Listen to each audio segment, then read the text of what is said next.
Bom dia, bom dia, bom dia. Nós estamos hoje nessa que é a quarta aula, do livro do James K. Smith, e tem me marcado muito estudar esse livro porque ele é um livro que trata de aspectos que às vezes ficam num segundo momento do que nós pensamos. Não sei se vocês tiveram essa opinião quando ouviram as aulas, mas parece que o James K. Smith, de alguma forma, eu estou falando nesse tom para não atrapalhar, e é por isso que eu fechei tudo aqui. O James K. Smith parece que trabalha, o modo dele colocar as questões, é como se ele fizesse você pensar por detrás do que você pensa, ou por detrás do que você acha que pensa. É como se ele tivesse escrutinado o nosso pensamento e visse que por detrás de nossas motivações há outras motivações. É sempre uma sensação assim estranha quando eu leio ou quando eu ouço as coisas do James K. Smith. Parece que ele olhou, a gente foi embora, ele continuou olhando e continuou vendo. E ele viu outra coisa, ele viu um pouco mais. Na aula de hoje, nós temos como objetivo tratar de adoração. Adoração. E tirar, primeiramente, o foco do que a gente acredita ser adoração. Em nosso meio evangélico, a adoração tem muito mais a ver, às vezes, com cânticos, não é? Eu já fui, inclusive, a igrejas onde aquele momento dos cânticos é apresentado, né, Larissa, como um momento de adoração. Veja só, ela é separada dos demais momentos litúrgicos. Nós vamos agora adorar a Deus. Tá pensando comigo que o que a gente fez na leitura, o que a gente vai fazer na pregação se destaca de tal forma que o ministro te conduz a pensar que naquele momento, e talvez só naquele momento, você vai adorar. Já estiveram diante disso? Já teve num culto onde a adoração foi colocada na disposição dos louvores? Larissa está dizendo que sim. Inclusive, uma vez eu me lembro de um culto a qual participei, de que não teve pregação. Larissa estava nesse culto. A coisa foi e só foi louvor. Estava muito bom, a presença de Deus era notada, mas eu falei, agora vai ler. E eu me lembro que o pastor, um homem de Deus, que eu considero homem de Deus até hoje, um homem íntegro, ele falou assim, eu acho que Deus já falou tudo através dos cânticos. Gente, não era um cântico planejado,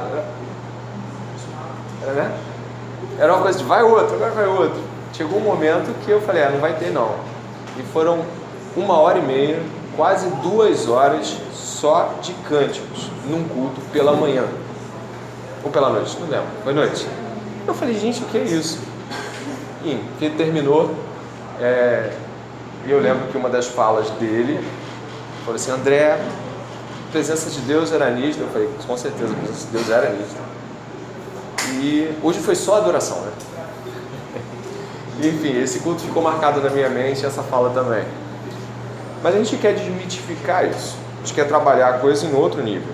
Portanto, nessa aula 4, que é o capítulo 4 também do James K. Smith, nesse livro, Você é Aquilo que Ama, em que história você está inserido. Ou seja, de que modo há uma orientação na sua mente para entender a adoração, buscar a adoração, propor a adoração, o que seria a adoração, de que modo a gente pode adorar. Quero pensar nisso tudo. Num primeiro momento, vou ler aqui uma expressão do próprio James K. Vamos lá, aqui também na sua visualização. É assim, adoração é o coração do discipulado ser, olha o condicional, e somente se a adoração for um repertório de práticas concedidas pelo Espírito, que tome você pelas entranhas, recalibre o seu cardia e conquiste sua... Segunda parte da aula vai ser sobre imaginação e a primeira parte sobre adoração, embora nos dois casos estejamos falando sobre isso. O que ele está dizendo aqui? De que, primeiramente, a adoração não é um processo destacado do culto. A adoração não é uma condição onde se estabelece um momento onde agora eu adoro. Pelo contrário, a adoração é um processo de várias formas, une todas as nossas atividades. Pasmem, no culto, nossa, já seria incrível pensar que o culto de adoração é todo ele, mas da vida. Trabalhamos processos litúrgicos semanas anteriores e o Igor mesmo conosco trabalhou a questão do shopping, a liturgia do shopping, como tudo aquilo nos envolve. Mas o James K. Smith vai falar, dentre outros aspectos, que a adoração ela não vai se estabelecer em um ato do culto, mas em um processo litúrgico que começa nas nossas disciplinas, ou no reposicionamento das nossas disciplinas, na recolocação dos sabores que a gente sente nas coisas e na própria disciplina, na recolocação dos nossos desejos, que o James K. Smith usa a palavra eros, que tem no antigo grego, ou no grego na sua origem, não a ideia, a expressão de sexo, não é sobre isso. Eros é desejo. Então o eros faz parte do cotidiano de todos nós, porque todos nós desejamos. Pois é. Então vamos tirar uma primeira conclusão. A adoração não é o processo que envolve o cântico. A adoração é um processo mais amplo que envolve práticas litúrgicas dentro do culto e fora dele. Por isso, e aí já saliento a primeira problemática, já veio para cá, sentou-se aqui, tem certeza e consciência de que você ouviu uma grande palavra. O cântico estava no lugar, os irmãos estavam agradáveis, o ambiente estava propício, mas já esteve diante de tal cenário sem sentir nada? Com até uma sensação um pouco estranha de, puxa, não falou comigo. É muito simples. James K. Smith aponta que isso se deve ao fato de que você não adora em casa, de que você não adora no trabalho, de que você não adora na rua, e de que por você não ter a compreensão de que a adoração ela encontra uma expressão clímax no culto, mas de que ela é um desenvolvimento de práticas litúrgicas, você chega aqui sem expressão e sem devolver a adoração. Você chega sem desejos. Portanto, o culto nada mais é do que a expressão e o ensino da adoração, mas ele não é um ato isolado. Coloque isso muito bem. Então, eu gostaria de, nesse momento, visitar com você a possibilidade de que a adoração não se trata de um processo isolado. Ok? Quantos aqui tinham a ideia de adoração muito voltada para cântico? Levanta a mão. Camilinha? Quem mais? Mais alguém? Quem aqui acha que a adoração, ou achava até antes, que a adoração era realmente o clímax do domingo, né? No sentido de que ser só o domingo? Alguém que se dedica a pensar em adoração durante a semana? Sem ser em cântico? Seja bem sincero. Cabecinhas estão se mexendo aí. Você pensa no dia a dia como um processo litúrgico de adoração? Então está explicado o porquê talvez você venha sem tanto ânimo para as práticas do domingo, e até para a quinta-feira, que a gente tem a quinta-feira também. Êxodo capítulo 5, verso 1, você pode abrir na sua Bíblia. Êxodo capítulo 5, verso 1 traz um pouco dessa percepção para nós. Faraó, né?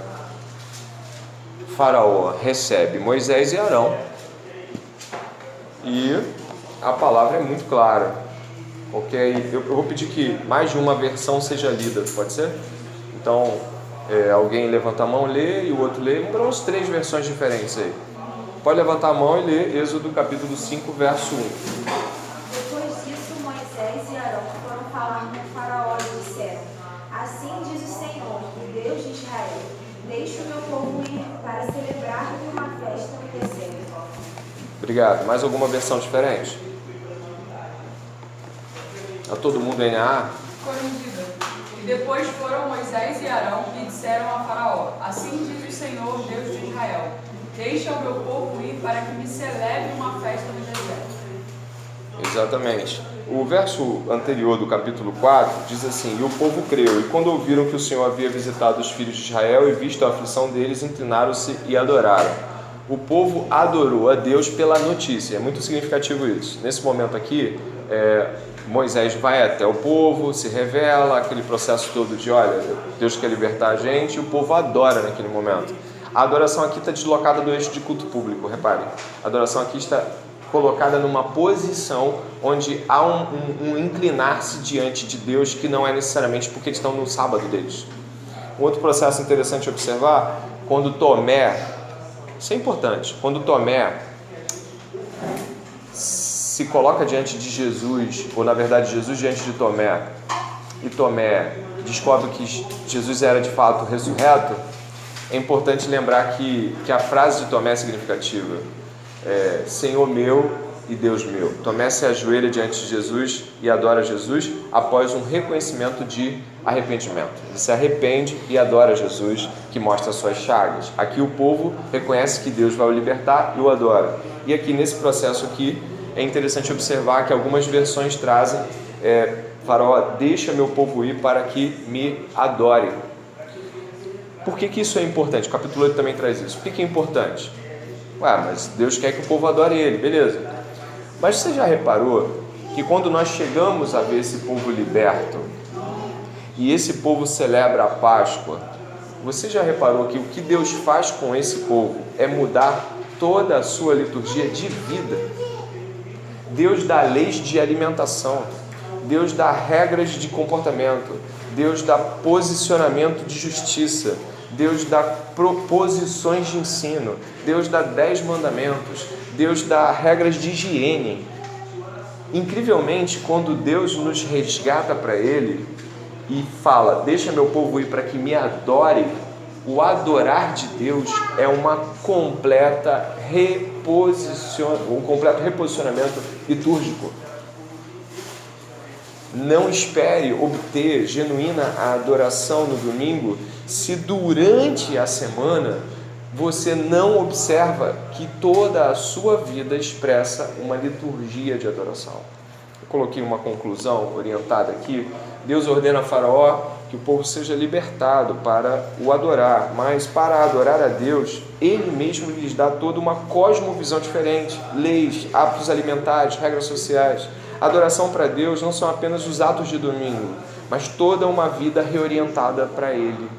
Portanto, querer chegar aqui no domingo e tá exultante é uma completa insanidade se os seus atos litúrgicos, todos, não apontarem para uma mudança de adoração. A adoração não é sobre isso. Importante se ressaltar que na conversa de Jesus com a mulher do poço, ela vem com os papos de vocês dizem que é em Jerusalém, né? Aí ela aponta que é em outro lugar, no caso a gente não está escrito ali, mas é o Monte Gerizim, em Samaria, onde eles também tinham um culto deles.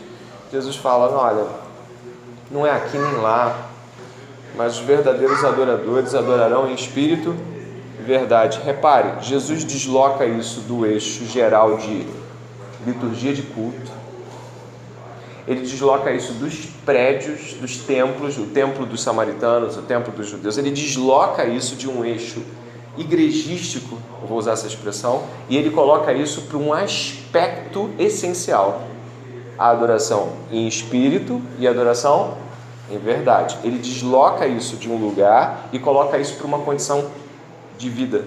E desloca isso de algo abstrato e coloca isso dentro de uma realidade palpável, em verdade.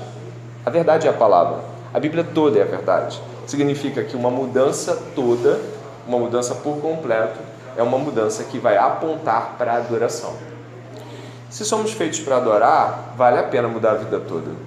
Se somos feitos para glorificar a Deus, mudar toda a vida é muito importante. Mais do que isso, é essencial, porque Deus liberta seu povo para adorar. Deus procura adoradores. E quando você aponta para Apocalipse, a maior parte do que você vê em Apocalipse é a adoração. Os santos adoram, os querubins adoram, os anciãos adoram, os seres viventes adoram, está todo mundo adorando a Deus. Isso deve ser muito mais gostoso do que a gente imagina. Só que essa visão amarrada de eu vou ligar aqui um cântico para adorar a Deus, ela realmente deforma a adoração. Né? Deixa eu perguntar para vocês, é uma aula, não é uma pregação. Né? O que foi ouvido de adoração ao longo da sua vida? Levanta a mão aí. O que a palavra adoração traz? Eu preciso, como professor e irmão de vocês, tentar entender. O que é adoração? Quando eu falo assim, vamos adorar a Deus. Eu aprendi assim, adorar é elogiar a Deus. Elogiar a Deus, né?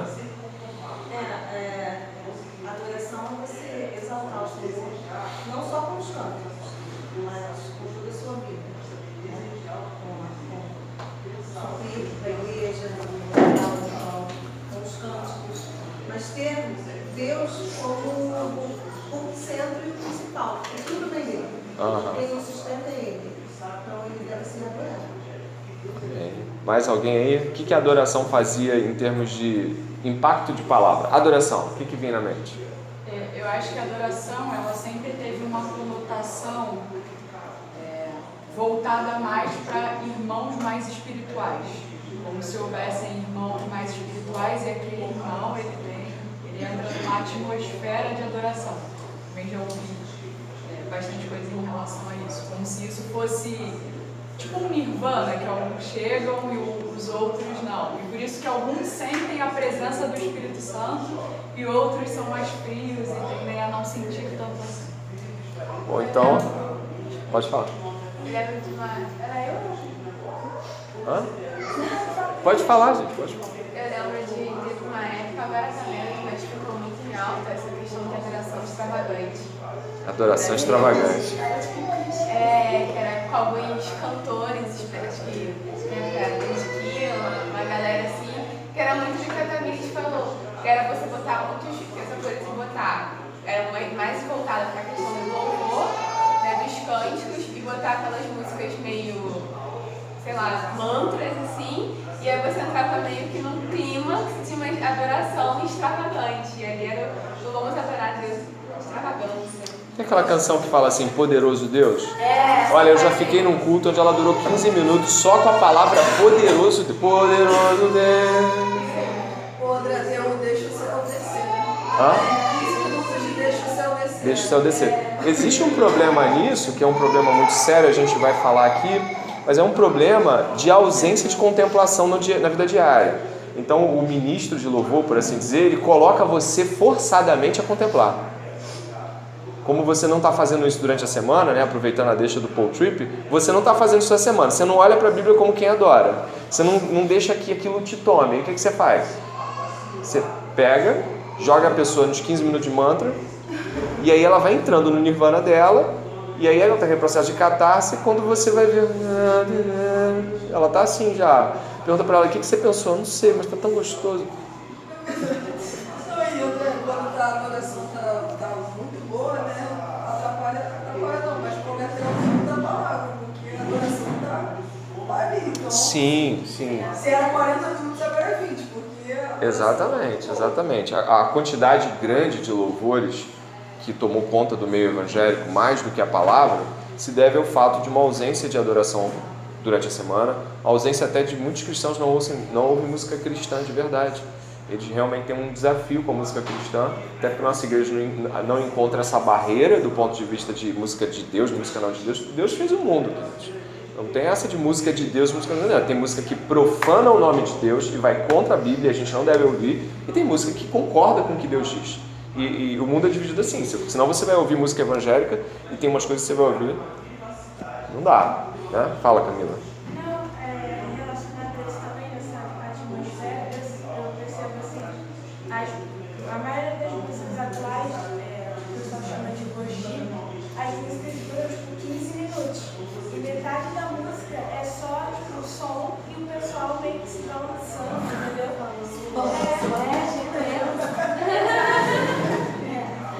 Eu tô tocando. Exatamente. André, fala que assim, você como adulto sabe que acorde na direção, né? Pegar as notas certas que te conduzem sem... É verdade. É toda uma estratégia, mas ela não é adoração. E aí que tá. É um equívoco. A adoração é toda uma série concadenada de hábitos que chegam a te levar a contemplar a Deus em várias cenas durante o dia. A palavra de Deus deve fazer parte disso como a propulsora para que você possa olhar para o mundo que Deus fez, para as coisas que Deus está fazendo, para a graça e pela misericórdia que Deus tem para a sua vida e adorar durante a semana. E em dado momento, no domingo, você está tão permeado dessa adoração de que tudo que acontece diante de você, os cânticos, as reflexões, elas são muito sensivelmente tocadas. Quando Deus diz que circuncidaria o nosso coração, o ato de circuncisão, a gente às vezes evita falar disso porque pensa no órgão masculino, mas o ato de circuncisão é retirada de uma pele que cobre algo. Então, quando Deus diz circuncidar o nosso coração, é que Ele quer arrancar uma pele que impede de que quando a palavra toque, a gente se torne sensível a ela. O Deus que circuncida o coração, que faz uma aliança com o nosso coração, também retira essa parte endurecida para que nós nos toquemos, sentimos coisas simples serem profundas, né? Eu ia fazer um adendo de que hoje a dicotomia entre aquilo que é racional e aquilo que é sentimental acabou roubando o aprendizado acerca da oração. Ninguém se ensina mais de que a adoração ela pode ser aprendida. E a Escritura ela tem um meio didático e Deus trata com os seus filhos, né, o povo de Israel inicialmente, com um meio didático, ensinando-os a adorar. Então tem todo um processo ritualístico, tem todo um processo de purificação, tem todo um processo que direciona e ensina didaticamente a adoração. E hoje a adoração está muito envolvida com o aspecto emocional do ser humano. Então você não aprende cognitivamente de que forma você deve adorar. E aí é claro que você acaba não alinhando a doutrina correta, a ortodoxia correta, o louvor correto, numa direção que resulte em adoração. E eu acho bastante interessante de que a proposta do James K. Smith acerca do hábito é justamente essa, de que nós podemos aprender a adorar e de que isso não é algo que ela vem atrelada a um processo de regeneração, do tipo, regenerei, estou adorando. Você precisa conhecer a Deus para que isso resulte em adoração, e por isso a importância da doutrina, e por isso a importância de uma ortodoxia, para que haja um louvor correto. E aí ele usa até um exemplo, não sei se o Igor usou com vocês, da autoescola. Não sei se vocês já passaram pela autoescola, mas a autoescola é um processo de reordenação de hábitos. Então, quando você chega na autoescola, você tem que aprender tudo por processos. Então, você aprende que é banco, espelho, cinto, pé na embreagem, passa a primeira, abaixa o freio de mão do carro, e você no início aquelas coisas não são habituais para você, então você fica assim, peraí, não posso esquecer de nada. Ao longo do tempo, por aquilo se tornar um hábito, você já entra no piloto automático. E ele traz até um paralelo, né, de que a adoração, a liturgia, ela também é assim. No início é muito estranho você separar momentos de contemplação, você separar momentos mais extensos de devocionais para contemplar a glória de Deus, separar momentos do seu dia para refletir sobre determinados textos, mas conforme você vai avançando em caminhada cristã, isso vai entrando no piloto automático. E o que acaba acontecendo é de que você quer mais.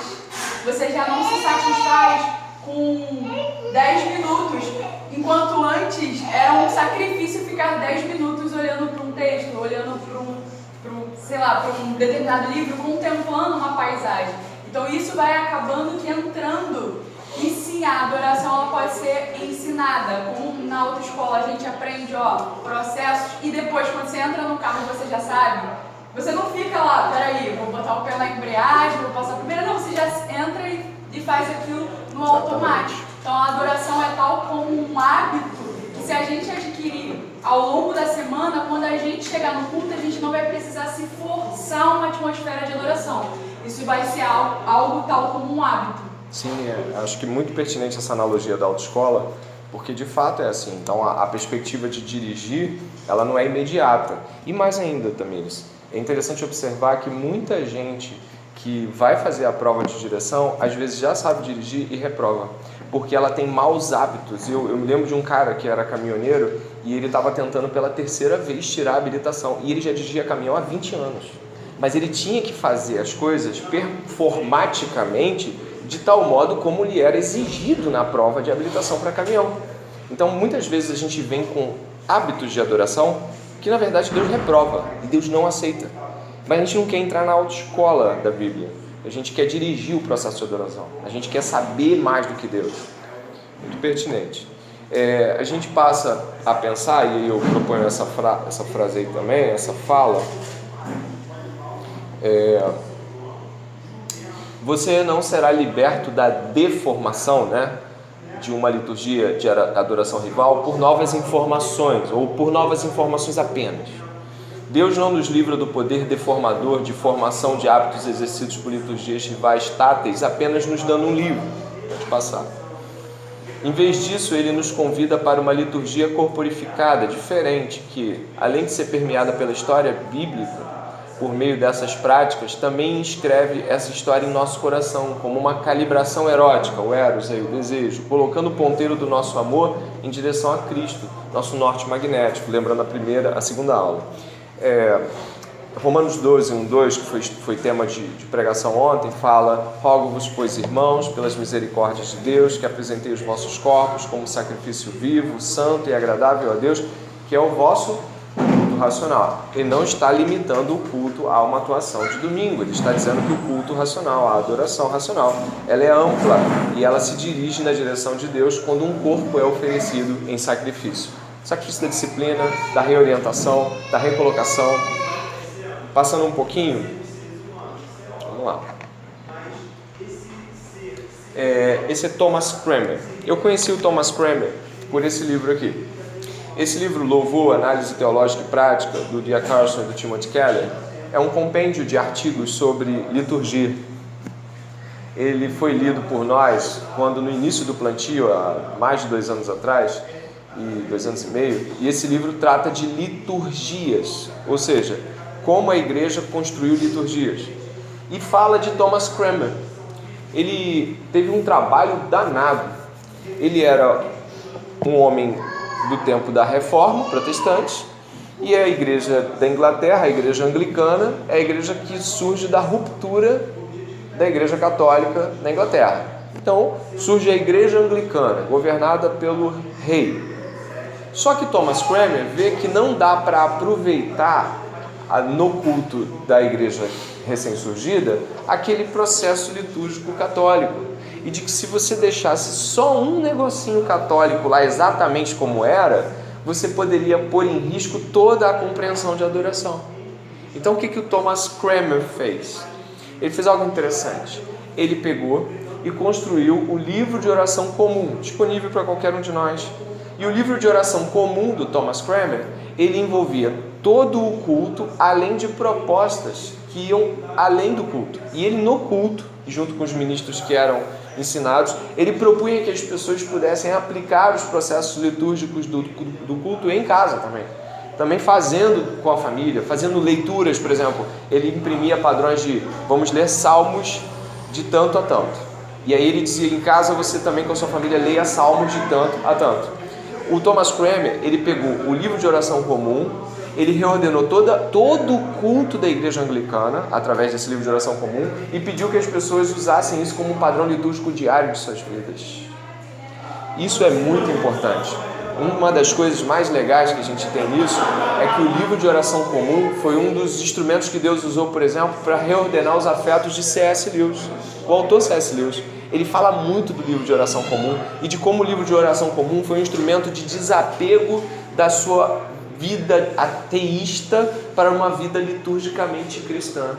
C.S. Lewis morreu anglicano, né? E é importante a gente reorientar do culto para casa. Pegar e pensar de que modo o culto influencia o meu pensamento. Como o culto da manhã é? O culto da manhã, ele faz parte de um processo que deve imprimir na sua vida uma liturgia. Por exemplo, a gente abre com uma oração, ou com uma leitura, segue com uma oração, e depois a gente vai para onde?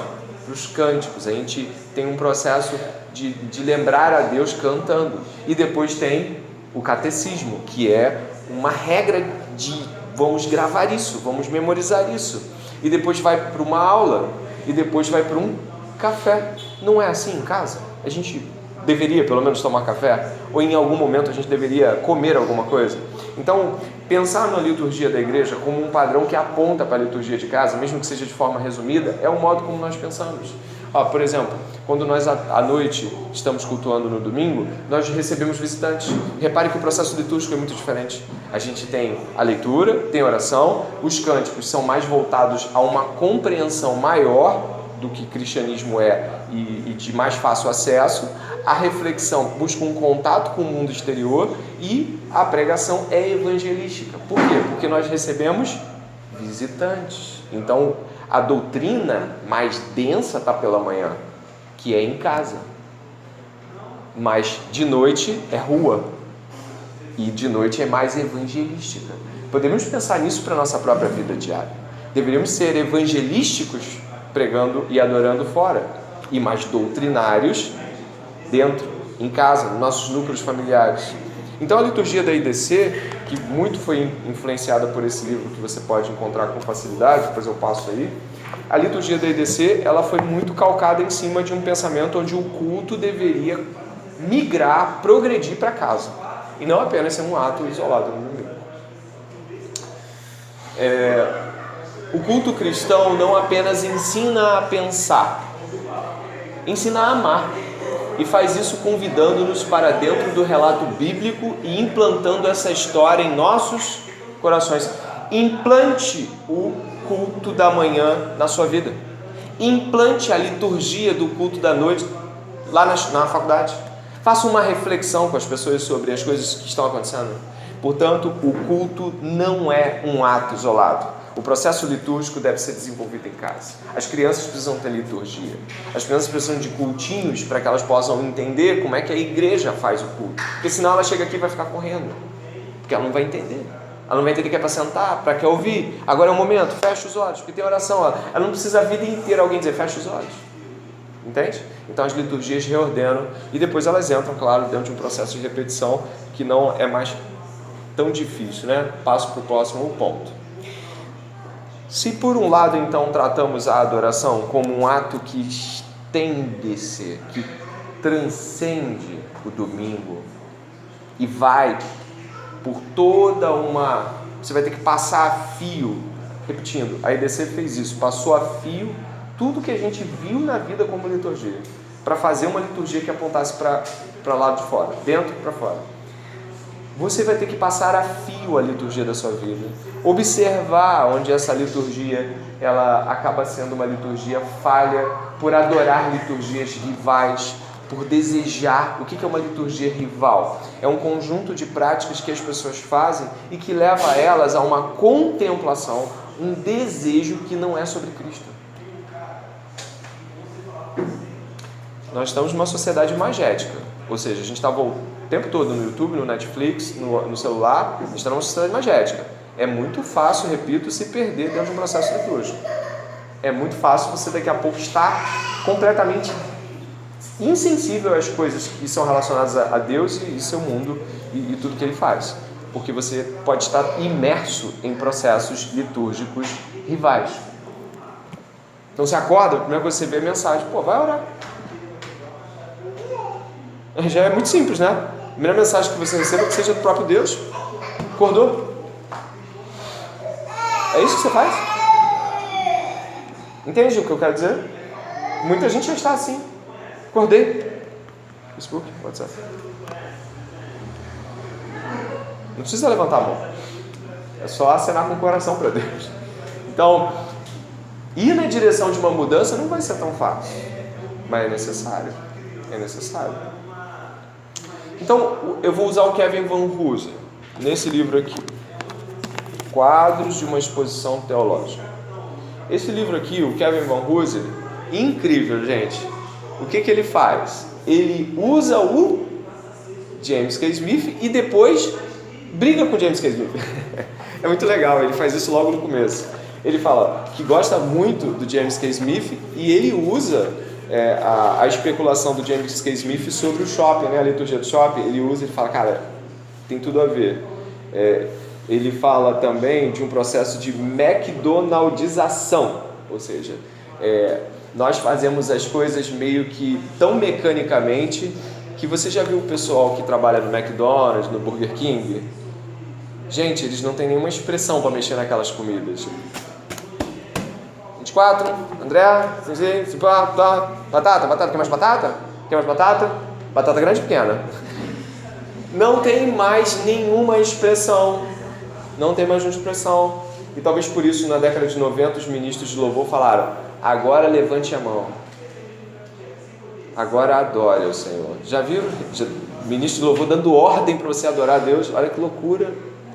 Olha que ponto chegamos. Alguém precisar dizer: levanta a mão agora, porque agora é para levantar a mão para você adorar. Agora abaixa, deixa de adorar um pouco.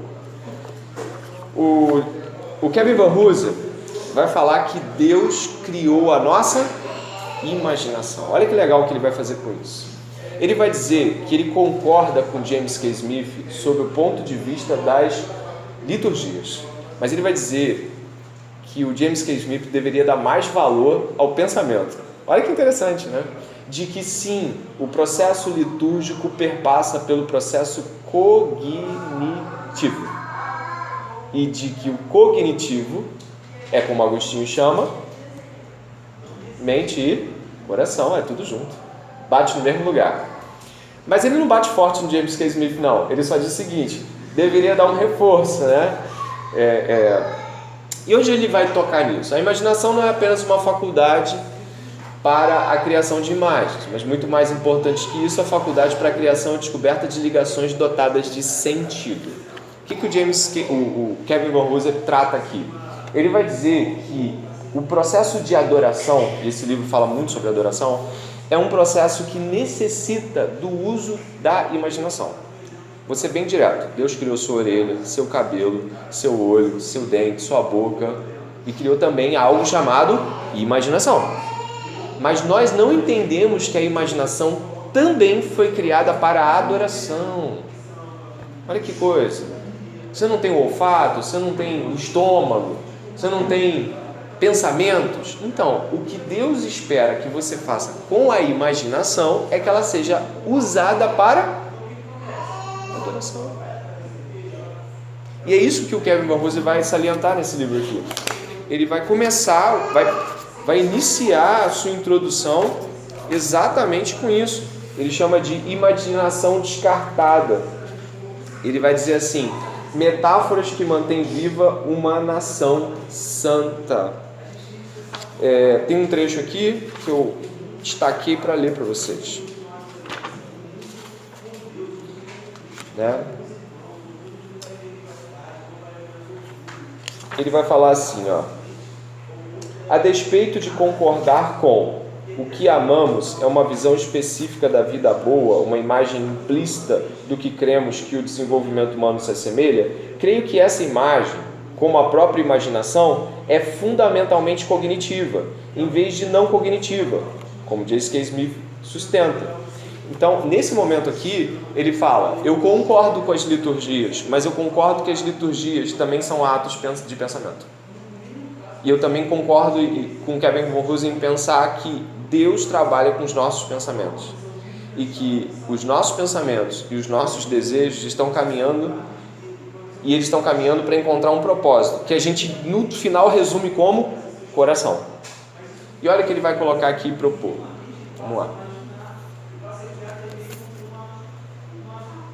Foi? A imaginação é tão verbal quanto visual. Jesus usava sempre a imaginação na construção de imagens em nossos corações. Suas parábolas eram como metáforas estendidas, imagens lançadas em conjunto. Olha, a palavra parábola em grego é imagens lançadas em conjunto. Eu gostaria que a gente fosse até Mateus 13:31.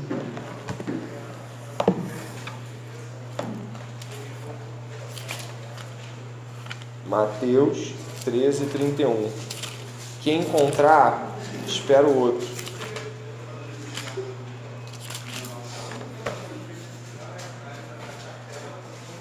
Vamos lá? Mateus 13:31. Lê aí alguém, por gentileza, o 13:31. Só o 31, 13:31. Jesus lhe propôs outra parábola, dizendo: o reino do céu é semelhante a um grande mostarda que o homem pegou e plantou no seu campo. Obrigado. Leu 33. Alguém? Jesus lhes contou ainda outra parábola. O reino dos céus é semelhante ao fermento que uma mulher pegou e misturou em 3 medidas de farinha até ficar tudo levedado. 34, alguém? Jesus disse todas estas coisas às multidões por parábolas, e sem parábolas nada lhes dizia. Obrigado. Repare que Jesus usa um processo de imaginação. Ele diz assim: imagine um grão de mostarda. Aí a pessoa, o que ela faz? Pum. Agora imagine um grão de mostarda caindo na terra. Agora imagine ele crescendo. Lembra da árvore? Lembra, uma árvore grande. Então, essa sementinha é como se fosse a palavra de Deus. Ela é lançada e ela cresce. O que eu tive que usar para pensar? Imaginação. Quando ele diz o reino dos céus é semelhante, Jesus está dizendo: você vai precisar usar a sua imaginação para me entender. Para adorar a Deus, precisamos usar a nossa imaginação. Quando estamos diante dos textos bíblicos, a imaginação é requerida para que ela dê sentido a um conjunto de imagens, parábola, um conjunto de imagens estendidas. E eu preciso da imaginação para conectá-las. Vamos lá. Acabando aí. A fé vem pelo ouvir. O discurso de Deus forma nossas imaginações. A teologia, quer ver uma coisa também? A teologia pode ser definida como a tentativa de imaginar as imagens de Deus à maneira dele. Então, o que a teologia faz é pegar e forçar a imaginação a se estender um pouco mais e, ao se estender, alcançar aquilo que Deus queria que pensássemos. A teologia, ela então vai atuar no campo da imaginação, nos impulsionando a ela, e não apenas nos dando palavras, mas nos dando imagens, possibilidades visuais. É por isso que as analogias são tão importantes às vezes numa pregação. Quando um cara usa uma analogia, como por exemplo, um cara estava me explicando que as analogias são esse extremo valioso na pregação. Eu mesmo ignoro, e eu vi o Vadislau Gomes usando uma analogia fantástica para fé, que eu já tinha ouvido, mas não para fé. Incrível, né? Ele falou assim: olha, uma vez um homem foi atravessar as cataratas do Niágara. Vocês já ouviram falar dessa catarata? No Niágara, nos Estados Unidos, ela é uma queda absurda, maior do que a de Foz do Iguaçu. E aí o que aconteceu? Esse homem estendeu uma corda e passou com um carrinho de mão. Conhece essa analogia? Não? Conhece?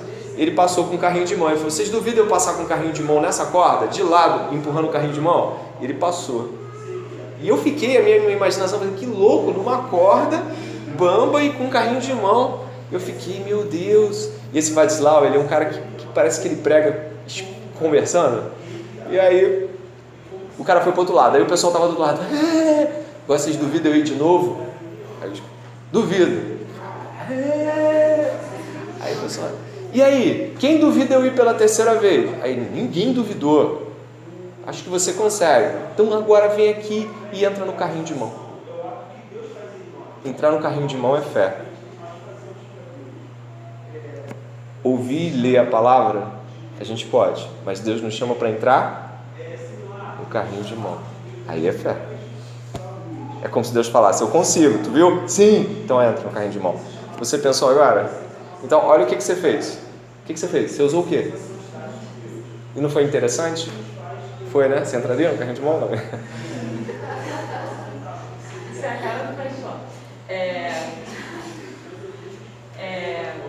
Você falando sobre esse aspecto de imaginação, me lembrou que o próprio Calvino fala sobre o artista, sobre o pregador. Ele fala que o artesão da palavra é aquele que consegue pintar na pregação o Cristo crucificado, que a sua congregação é capaz de enxergar o seu sangue escorrendo. Então é interessante, porque na nossa pregação à noite, por exemplo, nós não usamos de muitos recursos visuais. E de que esse exercício da imaginação ele precisa ser feito quando a palavra estiver sendo exposta.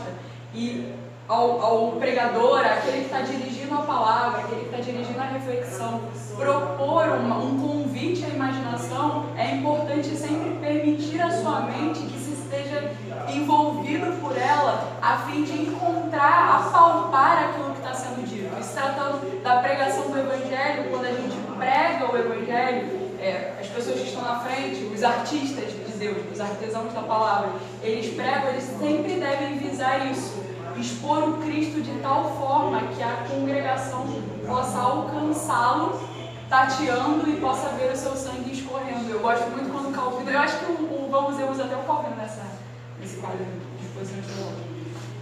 Nesse tipo de mentalidade de que não é necessário muitas coisas para enfeitar o Evangelho. A própria pregação do Evangelho, ela te coloca numa atmosfera em que você entra lá no Monte da Caveira e você vê o Cristo sendo crucificado e o sangue escorrendo e você diz, cara, isso é o presente de Deus. E isso Kevin Verhulst vai dizer, e o James K. Smith também, porque no livro dele trabalha sobre imaginação, exatamente, por isso que eu peguei o gancho, o James K. Smith e o Kevin Verhulst, que você e eu precisamos exercitar a imaginação quando estamos lendo a Bíblia e não apenas cumprindo a regra do dia. E esse é o nosso pecado. Você leu a Bíblia hoje? Li. Usou a imaginação? Porque a imaginação vai te levar à contemplação. E a contemplação, à adoração. Bater cartão com a Bíblia vai te secar. É capaz de você ainda dizer para mim assim, eu não sei o que está acontecendo, estou lendo a Bíblia. Mas... né? As próprias músicas do Projeto Sola, elas têm um convite à imaginação. Tem aquela música do Pedro. Ela te propõe um convite. E ela narra na perspectiva dele. Eu te vi fazendo todas aquelas coisas e tal. E é um convite. E eu muitas das vezes, indo para a faculdade, me imaginei na posição do Pedro, assim, vendo todas aquelas coisas e no final ainda sendo traidora.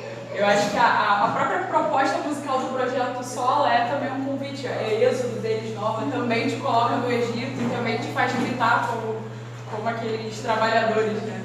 Aqueles escravos do Egito. Essa imaginação, essa fé que vem pelo ouvir, ela é o tempo todo mais que um convite, uma ordenação.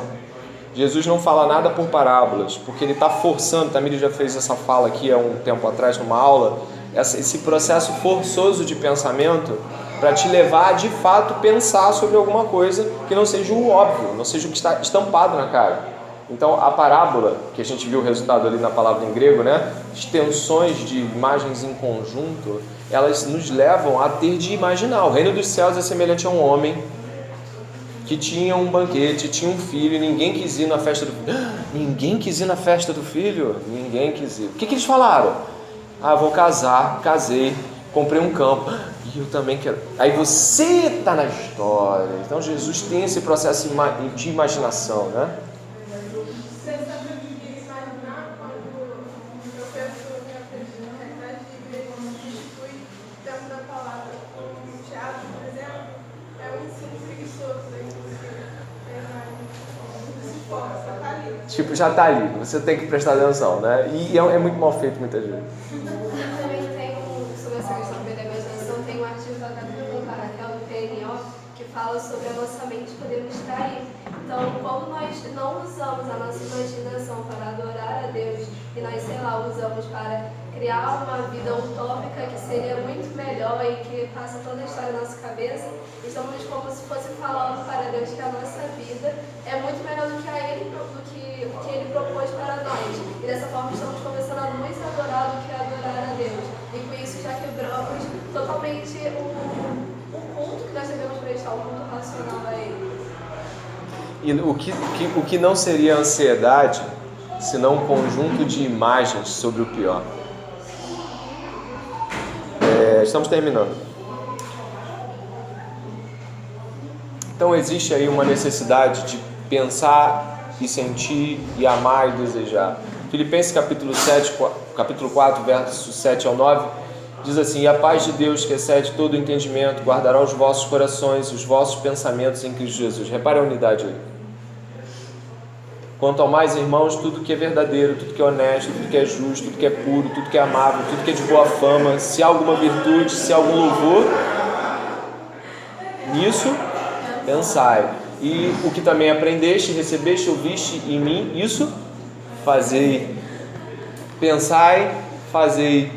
Então ele está propondo de que a imaginação, de que o pensamento conduza à prática.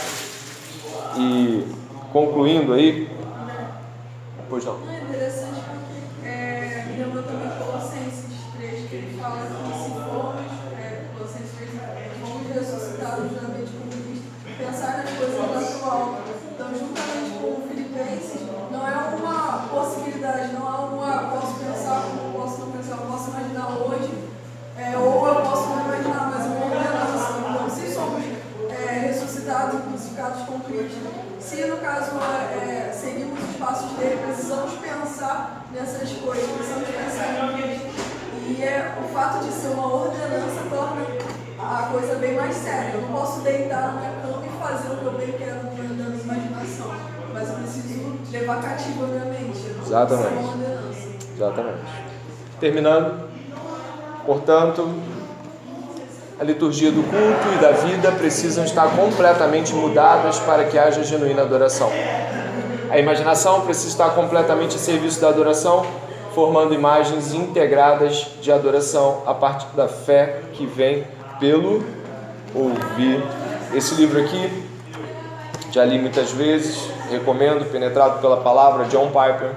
Ele tem um capítulo onde ele fala sobre o fato da família dele ter criado orações diferentes para cada dia, para cada ato. Tem a oração do café da manhã, a oração da janta, e de que as crianças aprenderam essas orações que eles criaram enquanto família e que elas passaram a fazer parte do processo litúrgico e eles levaram para a vida de casal, para a família deles. E acho que deixa eu ver, acho que não foi 84, deixa eu ver se eu achei aqui.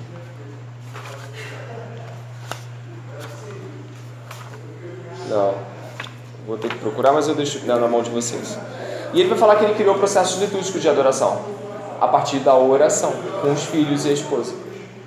Portanto, para fechar, se nós de fato queremos adorar a Deus, de fato, vamos ter que mudar a liturgia da vida, toda ela.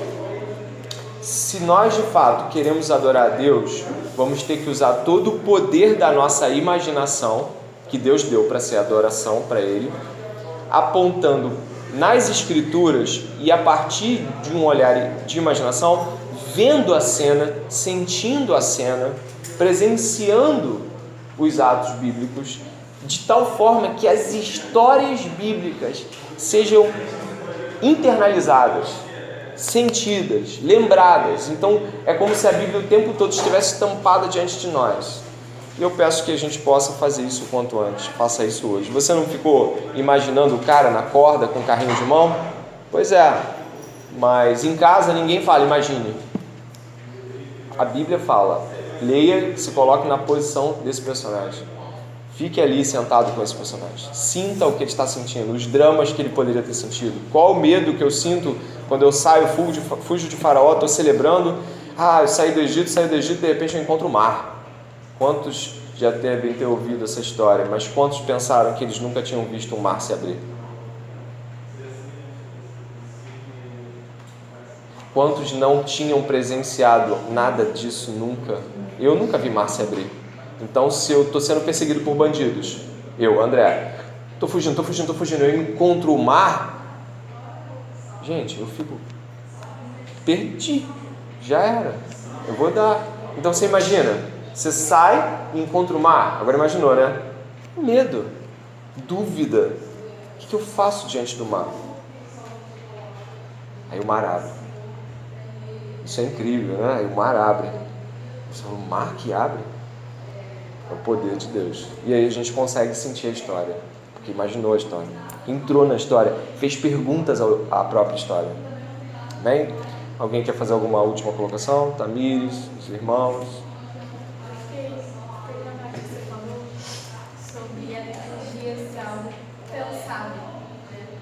E aí eu estava lembrando de Levítico, porque eu estava lendo e uma das coisas que o Natália fala é de que a gente tem muita impressão de que Levítico tudo é muito mecânico. Faz isso, faz aquilo, é assim, usa essa roupa. E quando que na verdade Deus, ele, em todo momento, ele quer que as pessoas reflitam sobre o porquê daquele procedimento, o porquê de realizar daquela forma. E tem muitos rituais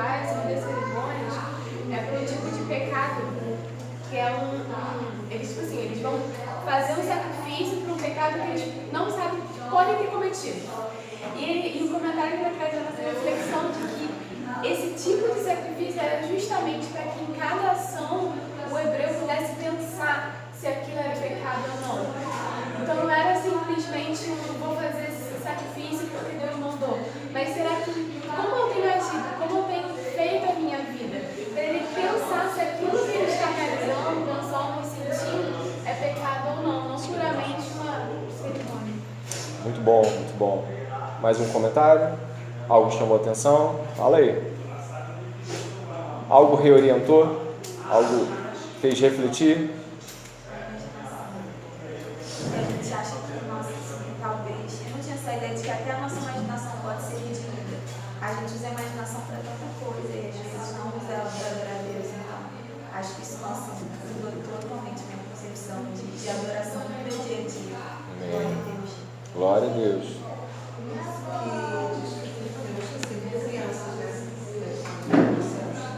E as crianças usam uma Deixam fluir. a história, ela usa, ela pergunta e a gente não precisa se despir desse nosso intelecto e usar. Verdade. Vamos agradecer a Deus e espero que essa semana seja uma semana de contemplação, de imaginação e de adoração. Bom Deus, Pai gracioso, obrigado por esse encontro. Precisamos adorar a Deus. Nós necessitamos disso. E pedimos que o Senhor nos conduza à genuína adoração em Cristo, mudando todos os nossos hábitos, mudando toda a nossa maneira de pensar, toda a nossa liturgia diária, e que nessa semana, todos aqui que estão nessa sala possam reorientar a leitura bíblica, tirar esse processo mecânico de bater o cartão para... Deixa eu entrar nessa história, deixa eu sentir o que Paulo está sentindo, deixa eu entender o contexto, por que ele está falando isso, o que estava na cabeça dele, por que ele estava sofrendo, o que Jesus queria dizer. Senhor, não nos permita tornarmos mecânico aquilo que é santo, bom, agradável, justo, belo. Não tire, Senhor, ou na verdade não permita que nós retiremos a beleza daquilo que é tão maravilhoso. Que a majestade das Escrituras esteja diante de nossos olhos. Refaz a adoração em nossos corações, Deus, colocando as imagens e a imaginação, Senhor, para funcionarem para Cristo. Não nos permita gastar nosso tempo com imaginações, com imagens, com visualizações daquilo que só agrada a carne. Isso interrompe esse fluxo maravilhoso de adoração.